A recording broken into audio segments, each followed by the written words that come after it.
แต่เงินที่เหลือเฮ็ดหยังบาทนี่เงินที่เหลือเอาไว้เอาไว้แม่นบ่เอาไว้น้ำแม่หรือเอาไว้น้ำโตเอาไว้นะแม่ส่วนหนึ่งคอยสิเก็บเป็นเงินตัวเองบ่ได้ไปซื้อโทรศัพท์มันยังใหม่ติสบายดีพ่อแม่พี่น้องบัดสุขสุขคนเด้อพ่อกับบ่จอยเส้นเก่าเส้นเคยโอ้ยบ่ได้ลงคลิปมา 2-3 มื้อฝนตกอันนี้ก็ฝนตกอยู่นี่พี่น้องเอ้ยนี่มันเปื้อนเส้นทางเข้ามาไปมาลำบากออกไปถ่ายคลิปก็ไปบ่ได้เนาะสิว่าเขาอ้างก็ว่าเฮ็ดได้มันไปใส่บ่ได้เลยเนาะพี่น้องเนาะช่วงนี้สิไปบ้านหนองใจก็น้ำท่วมสิมาหาน้องบุญมาก็ทางยากเนาะโอ้ลำบากอันนี้เดือน11เดือน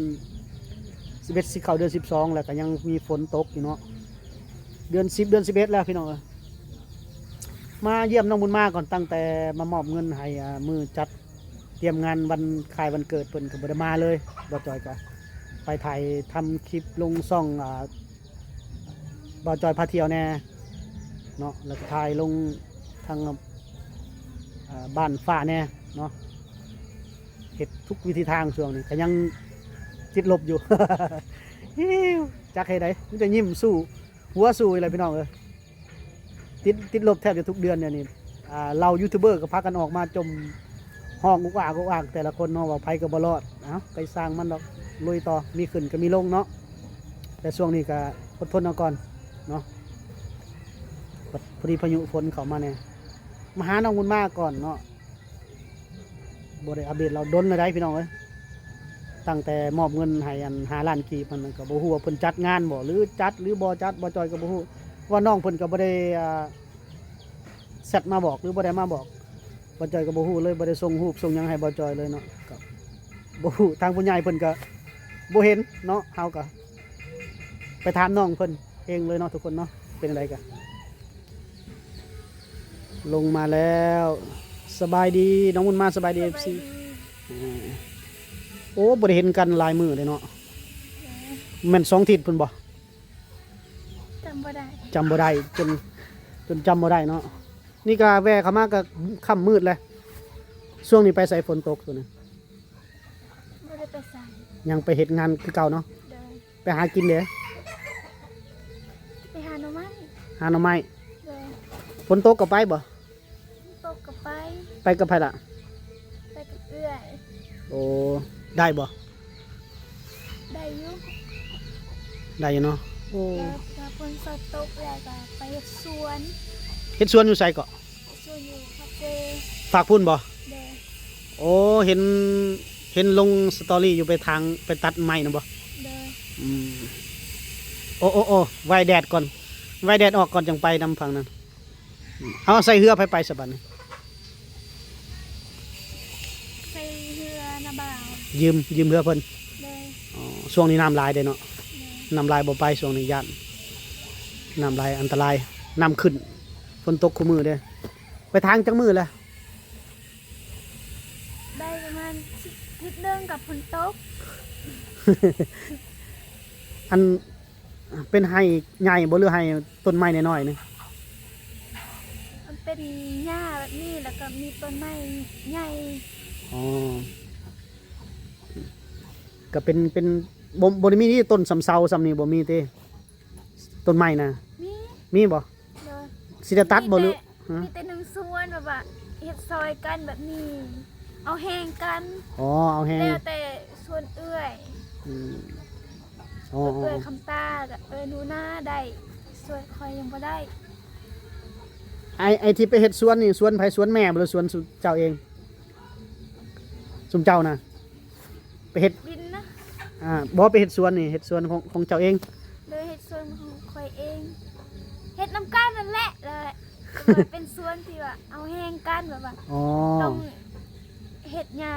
สวนเอื้อยนี่ก่อนแล้วก็จึงค่อยไปเฮ็ดสวนเอื้อยนี่เอื้อยเหนือแล้วเลยโอ้ซอยเอาแห้ง3 เจ้าบ่แม่นบ่2 เจ้าเนาะ2 เจ้ามีของคำตานูนาแล้วไผอีกส่ วนสมค่อย พอดีเอาแห้งเอาสองแห้งนำเขาเนาะ เลย ไปทางซอยเขาแล้วก็มาทางซอยเฮา เลย อ๋อเอาสูตรนี้เนาะ เลย อย่าปลูกหยังกับแผนการนะ ก็ปลูกของกินแบบว่ามักเขือมักกะมักแตงกะหลายๆอย่างนั่นแหละ ปลูกผักครัว เลย สวนครัวว่าซั่นซะเนาะ เลย โอ้อันนั้นเนาะเขาเปิดเพลงเฮือนข้างๆเนาะเปิดน้ำใบบ่อยู่ห้องน้ำคือได้ยินเสียง เพิ่นเอาไว้ เต็มมันบ่ล้นบ่ บ่กิมีอาบน้ำเบิด บ่ได้มาอันนั้นโดนละ FC ว่าเข้ามาอัปเดตแน่มื้อนั้นได้จัดบ่งานวันเกิดนะ จ้ะ จัดเนาะ แต่ โอ้อ้ายบ่ได้อยู่ซ้ำเนาะก็บ่ได้ติดต่อหาอ้ายอีกเนาะ คือบ่ติดต่อคือบ่บอกอ้ายมางานวันเกิดแน่ ฝนตกบ่ได้ไปดอกก็เลยบ่ได้บอก บอกก็บอกเขากะ เสร็จแล้วบ่ได้เงินผูกแขนเนาะคันบอกก็ได้เงินผูกแขนก็บ่บอกก็บ่ได้เนาะ บ่ได้ก็ยาก จักเฮ็ดใหญ่อยู่บ่ ใหญ่ บัดนี้ใส่เงินหมดเท่าใดไปซื้อเครื่องของหมด 500,000 500,000ก็บ่ได้หลายเนาะ เลย เค้กก้อนหนึงบ่ เลย คิดว่าอยู่คันบอกก็สิได้มาผูกแขนคันบ่บอกแล้วก็แล้วบางเทื่อก็สิผูกคันอยู่ก็สิได้คันอยู่ได้เข้าก็บ่ได้อยู่ก็ ให้ตำลังก็ได้ บ่แล้ว บ่แล้วมันก็บ่ถึกแหละมื้อนี้เป็น2ทิศจะสิมาบอกว่าให้มาคันเจ้าบอกอ้ายไว้นั่นสิว่ามื้อแรงนี่มาผูกแขนเด้อแล้วอ้ายก็สิคันอ้ายบ่อยู่อ้ายก็สิ ให้ตำลังก่อนก็ได้เราผิดแล้วก็ให้อีก บ่ถึกแล้วอันนั้นบ่ถึกแล้วบ่ถึกหลักการมันเด้แล้วเงินที่เหลือเฮ็ดหยังบาทนี่เงินที่เหลือ เพื่อไว้ เอาไว้แม่นบ่เอาไว้น้ำแม่หรือเอาไว้น้ำโต เอาไว้นะแม่ ส่วนหนึ่ง ไปสิเก็บเป็นเงินตัวเอง บ่ได้ไปซื้อโทรศัพท์มันยังใหม่ติ บ่ ฮะ บ่ได้ซื้อ ดีแล้วยันว่าอยากได้แบบนั้นแบบนี้อีก บ่ได้ซื้อ ก็ดีแล้ว เก็บน้ำแม่ส่วนหนึ่งโฮมไว้คืออ้ายบอกหั่นละ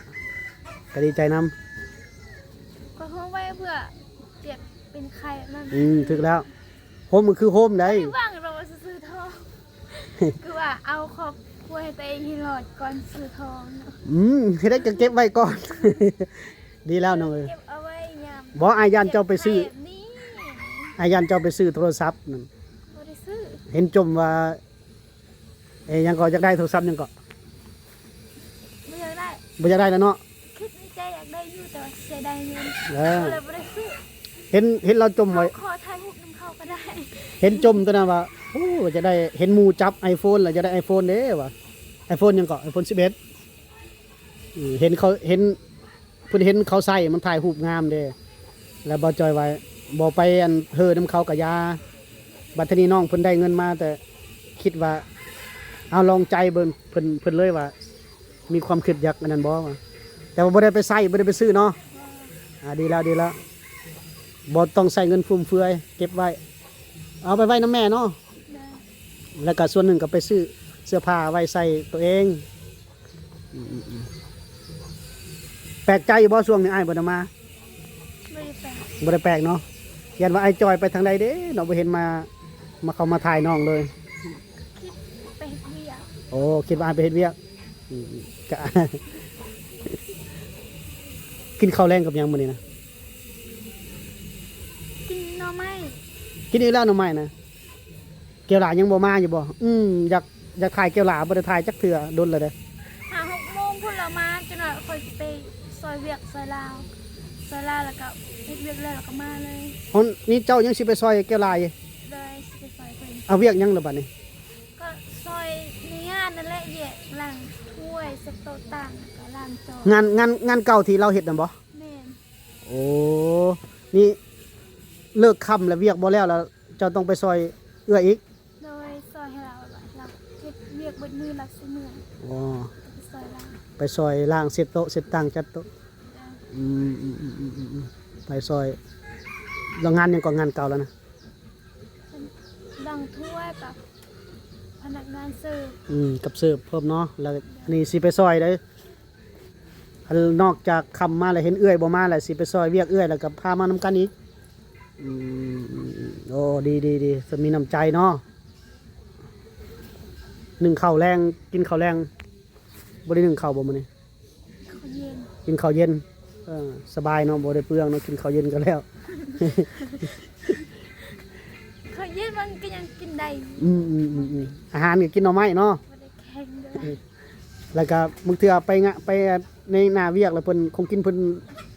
คายออกบ่เบิดแล้วก็เพิ่นอาหายมาเนาะ ถ้าย่างยุ่งก็เห็ดกินในนั่นคือเห็ดเขาเปียกแล้วว่าเขานั่นผัดกะเพราแบบนี้กับกะเปียกบางเชือผัดกะเพรา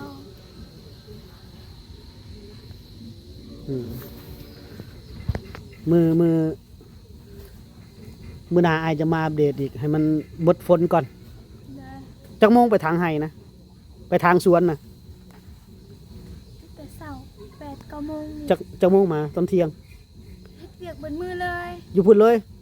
เอากินข้าวด้วยซะ กินข้าวอยู่พุ่นเลยถือข้าวแต่เฮือน คันสมมุติอายอยากไปให้ได้มาหับอายบ่เอาเรือมาหับอายบ่ เขาขับเรือใหญ่เขาขับบ่เป็น เอาบ่ยันว่าเรือพายนี่ เรือพายมีเรือพายกับบางเทื่อก็ตาสาวออกไปเอาไป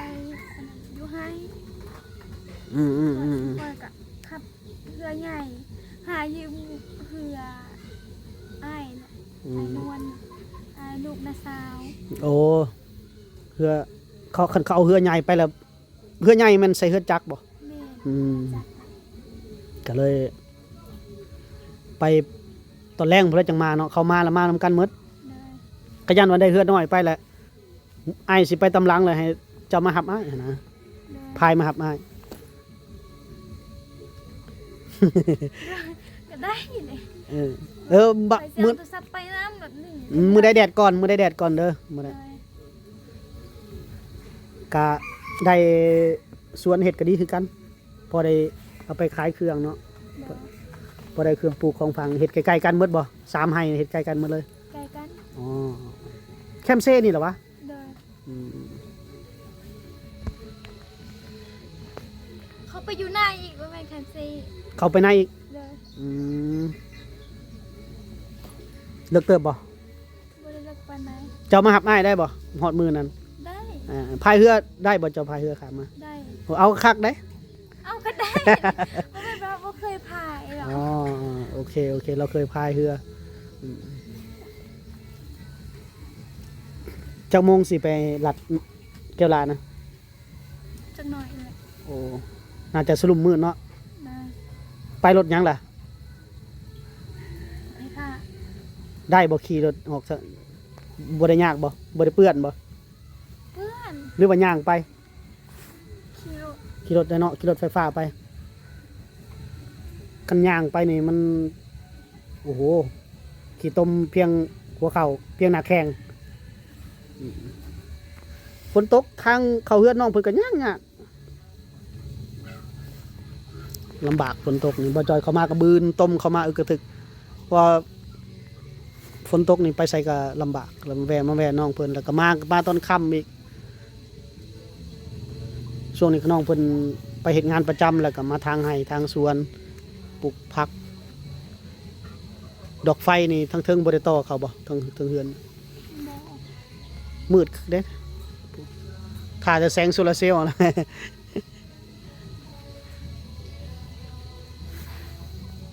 ยังบ่ได้หิวข้าวแล้วยังบ่ได้อยากข้าวบ่ บริยา พู้นแหล้วเนาะถ้าแก้วลามาพู้นแหล้วเนาะสิไปรัดกันอยู่พุ่นอีก ได้ เจ้าก็ดุเนาะเฮ็ดเวียกตัวเองแล้วยังสิไปรัดเอื้อยอีกไปซอยเอื้อยอีกน่าจะประมาณ 1:00 พุ่นแหละเอื้อยเพิ่นจังมาทุกคนนะเพราะว่าไปรัดไปซอยไปหันก็ไปเสร็จโต๊ะไปล้างถ้วยว่าก็ช่วยเวียกงานบ้านอยู่ร้านอาหารนะคันลูกค้าบ่ออกหมดก็บ่ได้มาบ่หรือว่ามาได้ฮอดโมงมาได้ บอยู่นั่นเลย อยู่หันบ่ ได้ สมมุติว่ามีลูกค้าเขามากินในห้านนะก็ยังอยู่หันแล้วเนาะ เด้อ จนกว่าจะเก็บโต๊ะหมดเนาะ เด้อ โอ้ ถ้าลูกค้าสั่งแต่ยังอยู่นั่นบ่เขาหาในเพิ่นอีกแบบนี้ เดือนเท่าไรก็ของเรานะ เพิ่นเอาเป็นทิศ ทิศหนึ่งเท่าไร ทิศหนึง400,000 400,000ก็ตกอยู่2 ล้าน เด้อ แม่นบ่ บ่แม่น บ่แม่น ตกอยู่ ล้านปลายล้าน หก ล้านหก เด้อ 4 ทิศได้เดือนหนึง เด้อ อ๋อเอาพอได้ตื่มกัน ที่นั่นเขาขายมือละแสน อืม เพิ่นบอกว่าขายลูกทุนเป็นขายราคาถูกเลย อืม ลูกทุนเพิ่นว่าเอาเงินเดือน เอาทิศหนึงเอาเทื่อหนึงแบบนี้ แสนทิศละ500,000ก็บ่เนาะ นะ 7 มื้อได้400,000คันได้7 มื้อได้500,000นี่จะโอเคเลยจะโอเคเลยสำหรับงานใน